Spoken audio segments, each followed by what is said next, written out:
මිස්කෝ වැඩසටහනට අදාළව ඉදිරිපත් කරන වීඩියෝ මාලාවේ 4 වන වීඩියෝ එක ලෙස මිස්කෝ පද්ධතියෙන් වාර්ෂික ස්ථානමාරු අයදුම් කරන ආකාරය පැහැදිලි කරනවා. ඒකාබද්ධ සේවාවට අයත් නිලධාරීන් වාර්ෂික ස්ථානමාරු අයදුම් කරන ආකාරය මිස්කෝ හරහා. ඉතින් මේ වැඩසටහන් මාලාවේ පළමු වීඩියෝ එකෙන් මිස්කෝ පද්ධතියට පිවිසෙන ආකාරය ඔබට මම පැහැදිලි කිරීම කරා. ඉතින් ඒ ගැන ඔබට මතකයක් නැතිනම් ඒ URLs මතක තියාගන්න බැරි නම් සරලවම මෙහෙම කරන්න.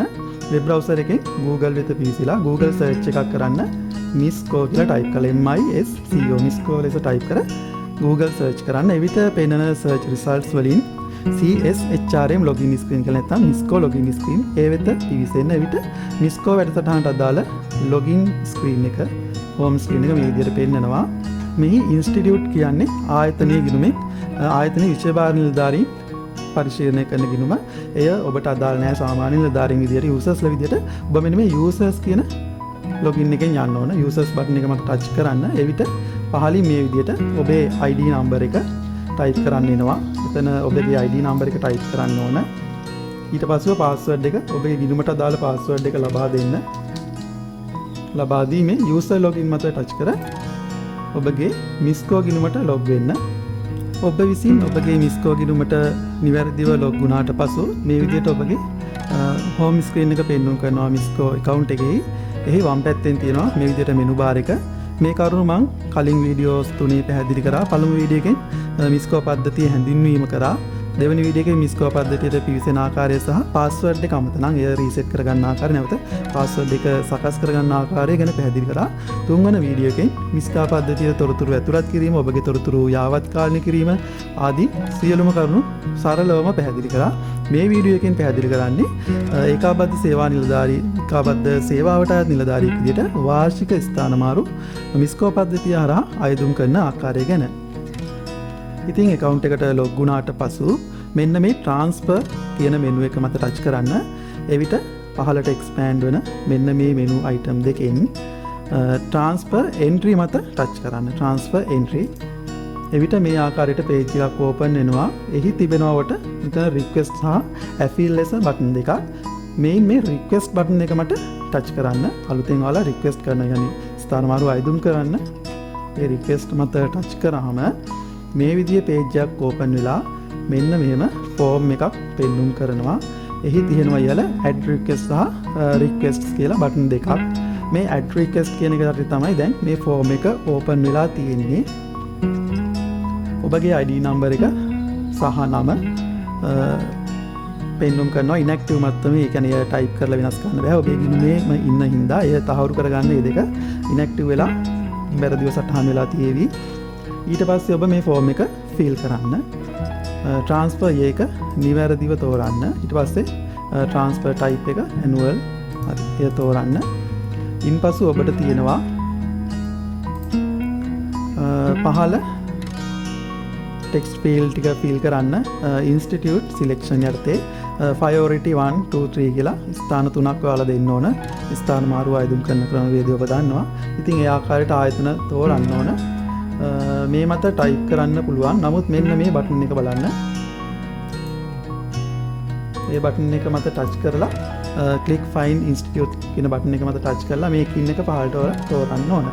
ඒ බටන් එක මත ටච් කරාම expand වෙන මේ box එකේ ඔයාලට පුළුවන් මේ විදිහට ආයතන තෝරන්න. මෙතන ඔයාලා මුලින්ම district එක තෝරන්න ඕන.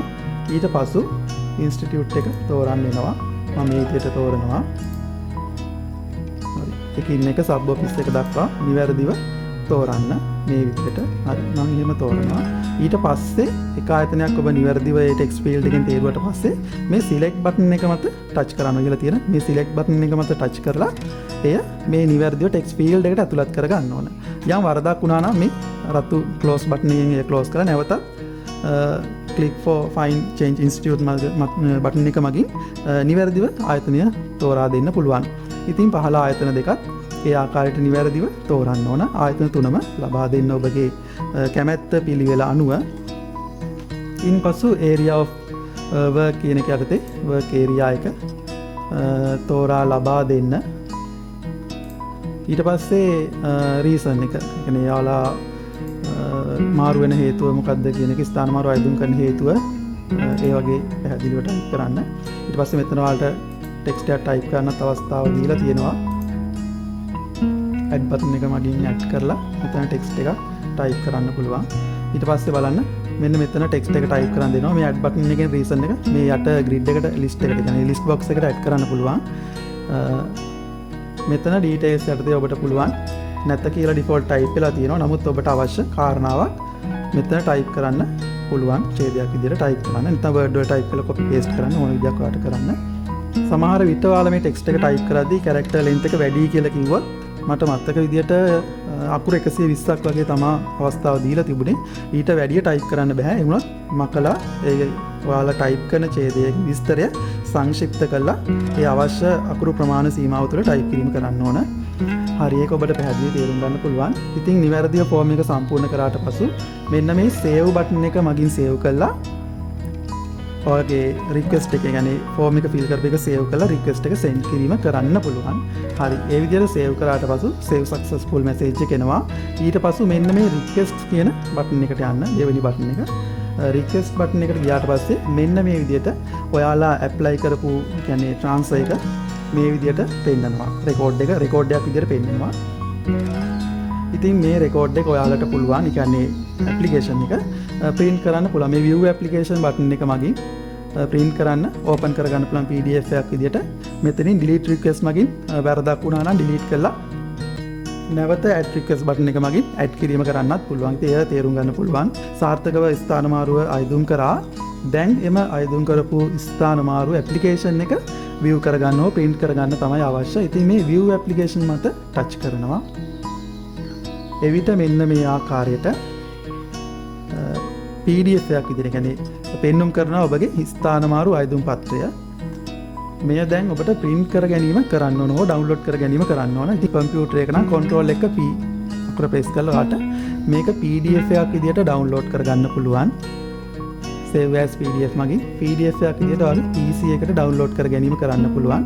නැත්නම් කෙලින්ම printer එක තියෙනවා නම් printer select කරලා print කරන්න පුළුවන්. ඔයාලට PDF එකක් ලෙස download කරගෙන WhatsApp වලට යොමු කරගෙන communication එකකින් print කරගන්න පුළුවන් send කරලා. ඉතින් අවශ්‍ය විදියක් කරන්න. හරි මම මේ වෙලාවේ PDF එකක් විදිහට save කරගන්නවා. ඊට පස්සේ ඔබ එම save කරගත්ත PDF document එකේ print out දෙකක් ලබාගෙන ඔබගේ අස්සන යොදා ආයතනයේ විෂය භාර නිලධාරීට ලබා දෙන්න ඕන. ඉදිරි ක්‍රියාවලිය සඳහා ඒකාබද්ධ සේවා දෙපාර්තමේන්තුවට යොමු කිරීම සඳහා. ඉතින් ඒ ආකාරයට තමයි ස්ථාන මාරු අයදුම් කිරීම මිස්කෝ පද්ධතිය හරහා සිදු කරන්නේ. පැහැදිලි ඇති කියලා සිතනවා. ගැටලුවක් තියෙනවා නම් අනිවාර්යෙන් පහළ කමෙන්ට් සෙක්ෂන් එකේ කමෙන්ට් කරන්න. ඉතින් ස්තුතියි. ඊළඟ වීඩියෝ එකෙන් අපි බලමු කොහොමද ඔයාලා අයදුම් කරපු නිවාඩුව කියන්නේ අයදුම් කරපු ස්ථාන මාරුවකට අදාළව තීරණ ලබා දීමේදී ඔයාලා අපීල් කිරීම කියන්නේ ඒ සඳහා ඔබගේ අභියාචනා යොමු කිරීම කරන්නේ කොහොමද කියන එක අපි ඊළඟ වීඩියෝ එකෙන් පැහැදිලි කරලා දෙන්නම්. හරි. බොහොම ස්තුතියි.